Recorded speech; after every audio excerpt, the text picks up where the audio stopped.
எனக்கே பயங்கர ஷாக்கிங்காக இருந்துச்சு. ஏன்னா இதுக்கு முன்னாடி அந்த மாதிரி ஒரு பேச்சே அடிப்படலை. அவர் பாட்டு வீடியோ போட்டுக்கிட்டு இருந்தாரு. ஸோ ஆனால் கண்டிப்பாக பிக் பாஸ் டீம் வந்து அவ்வளோ தூரம் இறங்கி போய் திவாகரை எடுக்கிற அளவுக்குலாம் இறங்க மாட்டாங்கன்னு நினச்சிட்டு இருந்தேன். ஏன்னா இதுக்கு முன்னாடி நீயா நானா ஷோலேயே ஒரு டிபேட் போயிருக்கோம். இந்த மாதிரி ஆட்களை யூடியூபர்ஸ் மட்டுமே என்கரேஜ் பண்ணிட்டு இருக்கீங்க. ஸோ யூடியூபர்ஸை தாண்டி அடுத்து மெயின் ஸ்ட்ரீம் மீடியா வந்து என்கரேஜ் பண்ணுறது வந்து தவறு அப்படிங்கிற மாதிரி பேசியிருப்பாங்க. அது விஜய் டிவியில் இருக்கக்கூடிய நீயா நானா ஷோ தான். அதே விஜய் டிவியில் நடத்தக்கூடிய இண்டமல் ஷைனும் நடத்தக்கூடிய இந்த பிக் பாஸ் ஷோவில் டாக்டர் திவாகர் உள்ள வந்திருக்காருன்னு நினைக்கும் போது அது எப்படி எடுத்துக்கிறதுன்னு சத்தியமா தெரியல.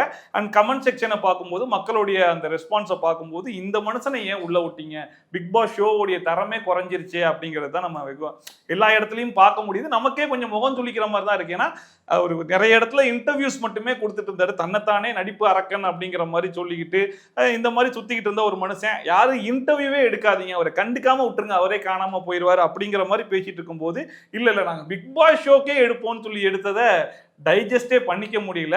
ஸோ தேவையில்லாத ஆணி அப்படின்னு சொல்லுவாங்க இல்லையா, அதுதான் டாக்டர் திவாகர் பிக் பாஸ்குள்ள வந்ததா நான் பாக்குறேன். ஆச்சி ராயல் குலோப் ஜாமுன் பேக்ஸ் 1 வாங்கினால் 1 இலவசம்.